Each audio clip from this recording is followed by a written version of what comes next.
Do you ever have trouble finishing out that last 2% of the job? Ever had that job that just wouldn't go away? Today we'll talk about a few disasters and discuss things we can do about it. Come on in, let's talk about it. This is the Contractor Success Forum. If you're new here, I'm Wade Carpenter with Carpenter and CPAs. With me, as always, Stephen Brown with McDaniel Whitley Bonding and Insurance. Stephen, a couple of weeks back, you brought up a train wreck case study, and I truly enjoyed that. Ever see train wrecks at the end of the job? Absolutely, all the time, because the job isn't finished yet, and the owner may or may not be happy, especially in government work.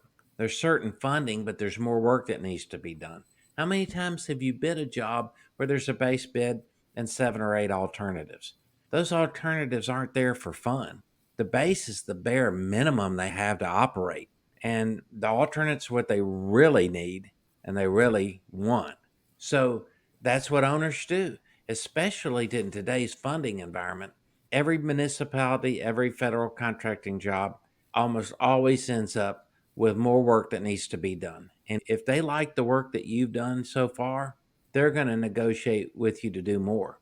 But at the same time, when you're down to that last 2% and you don't see a change order coming, it can be the most frustrating thing in the world. And the owner can just drag it and drag it and drag it out. And we've talked about the ones that play that game to drag out paying you your retainage, one excuse after another. What's your experience? I know, Wade, you had some case studies. Yeah, I did, and you inspired me to start. I had a certain situation with a client in the last 2 weeks, and it got me thinking about they were just right there at the end, and then things actually it's tough enough to get job done, but you get right there to the end, and you just can't seem to get over that finish line, and things started going wrong at that point, and I'm like, you hate to see somebody get to that point, and not all these case studies are that way. Sometimes it's just things that we do. So my hope was that we could maybe discuss some of these, talk about what went wrong, and maybe we can learn something from it. I think that's great because so many times I see contractors getting toward the end of the project, like you said, the last 2%. And all of a sudden, your fault, my fault, nobody's fault, the job just starts crawling to a halt. So you have substantial completion in some contracts. A lot of them you don't. You have a time frame with liquidated damages that are going to kick in, and something out of your control has happened. And it's just absolutely bleeding out all the profits you had in the job in the last 2%. Isn't that right? Yeah, and that's where I think we're going to hopefully learn something from some of these case studies. I don't think there's anything you can do about all situations, but those that we can think about and plan for to mitigate these issues, I think that's the point of this. Okay. So the first one I was going to throw out there, and we probably won't get to all these today, but there was one. It was a bigger job, and I'm trying not to get. Unfortunately, these bigger jobs are the ones you can find in the paper or online. They're the ones that really go wrong. But this was actually $100 million budget, and this particular project went over 6 months, and it cost them $10 million in additional costs. They went over Did they have 10% profit in the job? They did not. Things Ooh. started going wrong. The key issues is the contractor really failed to complete their punch list. These punch list items that just didn't get done, and it caused a bunch of delays and rework. And this rework obviously costs additional out of pocket. You ever see that? Absolutely. Something has to be redone because when you're punching it out, do you discover something hasn't been done correctly? The wiring wasn't installed. That owner could not care less whether you got to rip everything out to rebuild it or what it cost you. That's your problem. Right. But it happens. And the more moving parts, the more likely something like that could happen. I guess my point here, which I think we all know this, having a written punch list, a thorough punch list, double checking your work as you get towards the end of the project. We talk about the Parkinson's law, and no matter how long that project's been given, if you've given 2 years to get it done, you're still going to be scrambling at the end usually to get Mhm. it done. And that is not the time to figure out where something major has gone wrong. And First, we talk about pre planning, getting a project started. We had a podcast on getting a project started on the right foot. right. And part of that is to talk about what the punch list is going to look like before you get to the end of a project. Yeah. Another one I wanted to talk about too was a case study that basically highway road type construction. And I think all of us can relate to this. This was a public case study, but I've got a few contractors that have gone through exactly this kind of thing. They did not document things, especially change orders, and they got to the end of the job and they get in this legal dispute, financial penalties for delays. And this particular one, again, just pulling out the numbers, it was $4 million additional costs on a $200 million job with 3 month delay, and $4 million even on that big a project. That's your profit and then some. Yeah. And even if you just broke even, you've lost money because however long the project went over is lost productivity that you could have been using to make money on another project. I guess the point here, the critical role of accurate and timely documenting your projects, and especially change orders or things go wrong, or having that system in place is key. Next one I want to talk about was basically these people were building a data center, and ultimately resulted $5 million additional costs on a $50 million project. It was basically a rework kind of thing. And I know these are big numbers, and most of the people listening to this are probably not even thinking in this big a dollar. $50,000 on a $500,000. That's It's still significant. 10%. Yeah, Yeah. it's 10% drop. And again, it's more like providing accurate data, turning in the data where they could get their pay apps. Again, they delayed those kind of things. So there was delays in getting the work done and getting things approved. So there was rework. And the thought here is making sure that data is accurate and complete so that you get it in properly. I see it all the time that you got a new owner or whatever, and they may do things and they say you got to have it in by this particular date. Knowing that stuff up front can go a long way. We had another one that was a government building project. Actually, it's a recurring theme, but it's 10% increase is $20 million on $200 million project. And what we found here was that there was a lot of things. They're trying to close out the job, and they left a lot of things unresolved. There was things that on the punch list, and it was unclear that we said we're going to fix this, and they didn't come back. They ended up extending the timelines, and the owner was dissatisfied, and they were trashing them in the press. This was public knowledge, so it was sometimes even the dollar value is bad enough, but having that bad press is horrible for the reputation. You can sink your business. Yeah. The idea again is addressing all these issues before you leave the project. Good advice. There was one nuclear power plant that I dug into, and problem there had something to do with soil analysis. And basically, when they came back, they had all these safety concerns and had to go back and redesign a lot of these things. And I didn't fully understand the case myself. That's not what I do in this particular case. It was a 255% increase in costs. This was a huge project, but it was obviously on a nuclear power plant. But I don't even want to talk about the numbers on this one because it was in the billions. Wow. Yeah. But Well, you know what? It is exactly why we have this podcast, Wade. It's a risky business. There's no limit of how much you can lose. There's a limit on how much you can make. It doesn't seem fair, does it? There aren't other industries out there like the construction industry. It can be so rewarding and it can be so frustrating. And just like my dad, when he was teaching me how to hammer a nail, I learned to look at that nail head and because I hit my thumb so many times. yeah, And it's all of our listeners, every contractor, and the two of us individually in this business have learned the hard way. And we just don't want people to have these nightmarish studies like the case studies we're discussing today sink their ship. And every little detail you can learn about keeping something bad from happening from the experience of others is a lesson learned, right?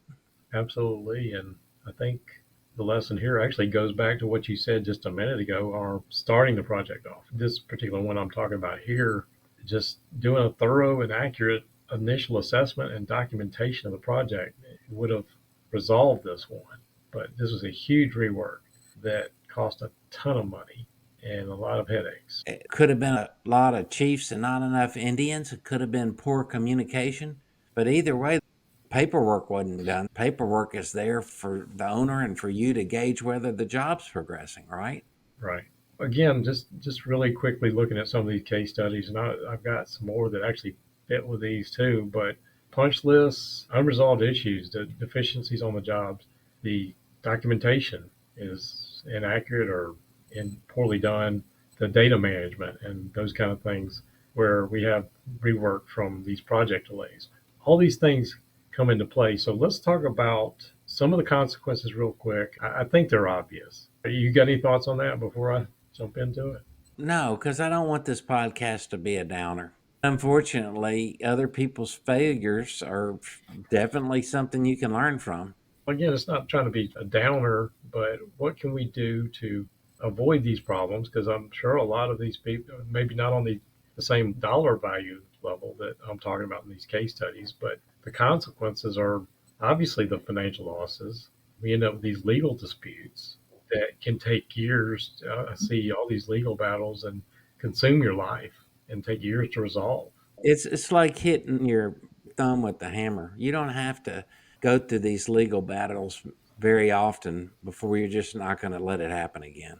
Everybody will tell you that these legal battles occur because of you not documenting the project and communicating. They almost always boil down to that. Every construction attorney I've ever met has always said that you put together a project file that tells the entire story of what you've done on the project from the time that you first started estimating the job to the time you started the project to the time it was punched out. And that's what gives them the ammo they need to do their job to defend you. Right. Just a couple other things. It's one thing that you got a job and you operationally disrupted the owner of that, but you think about like you get in these legal disputes and we're having to stay on this job longer than we can't get other work done. So it becomes a snowball effect and it can take down the entire company if you're not careful. So it's not just the operations of your owner, it can also disrupt your own operations or losing other projects because you can't get to them. You notice these competitive, the folks on YouTube that make these incredible domino displays, they all have a break in place so that all the dominoes don't fall. They spent hundreds of hours placing these intricate designs and they have these firewalls, right? And what we see time and time again on a project that goes under that costs our customers a lot of money is those firewalls are not in place and all the dominoes fall. And when I say firewalls, it's what are you doing to keep that last minute punch out, take your profit, move to the next project? What are you doing to guarantee that will happen and that there won't be a domino effect on your other projects? And that sort of fits with the last point I was making in this is the reputation damage.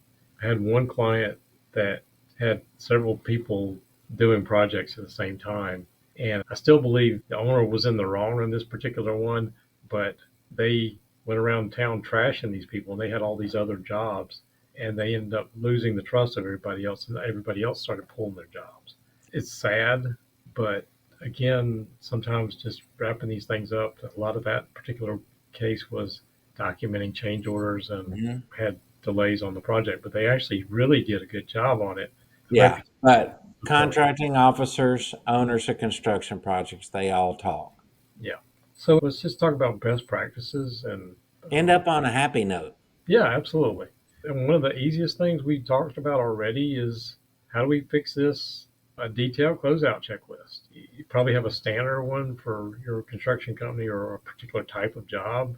If you do the same kind of thing all the time, maybe it's very specific and maybe you have that initial meeting, create your closeout checklist.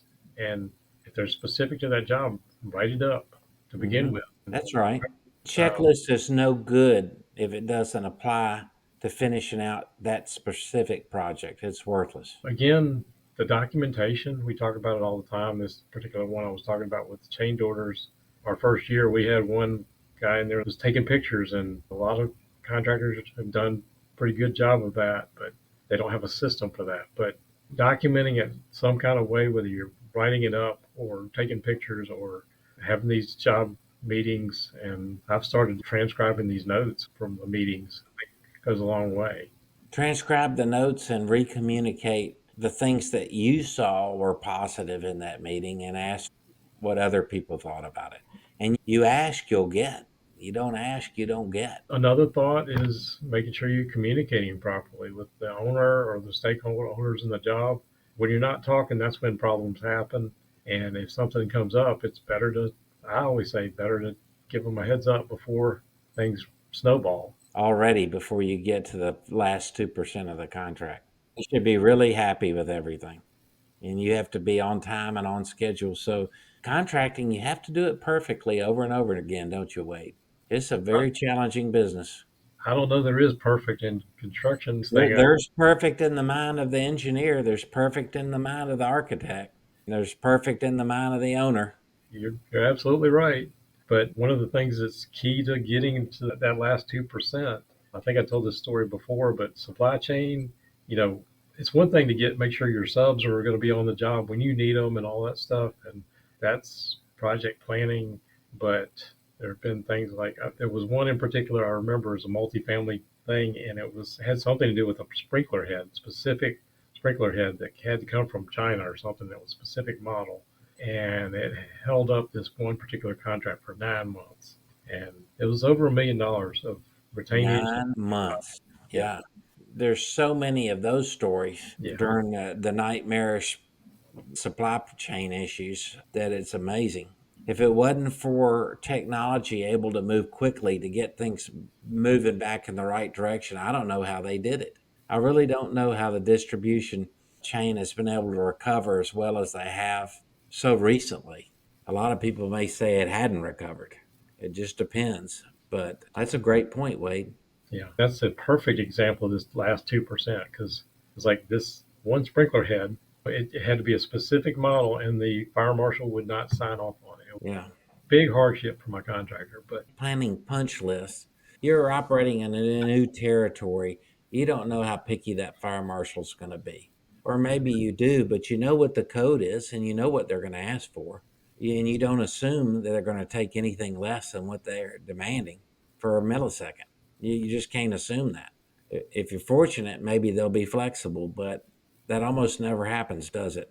being proactive, as I already said, something's going wrong, address it early. Don't wait till it snowballs and festers and then turns into a big old legal battle. And the last point I had on here was more the technology side. Is a lot of contractors still, we say all the time, you know, they stay away from the technology and just, data tracking. I made the point of recording these job meetings and stuff like that, and they can be transcribed without a human being doing that. And it's amazing what you can document. That's right.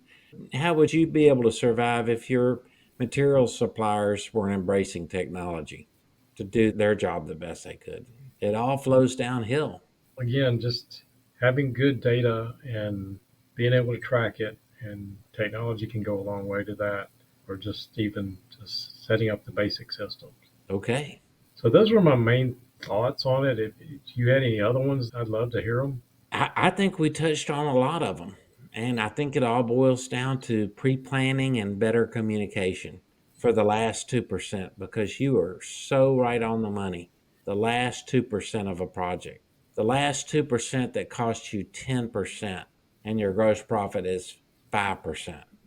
Nightmares that come with your assuming that the project's going along smoothly and on track. And all these things have been hidden from you and they come to light in the last punch out stage, the last 2%. Yeah, it's a sad story. But I think we have some great advice for our listeners. And as always, we do not want this to happen to you. Absolutely.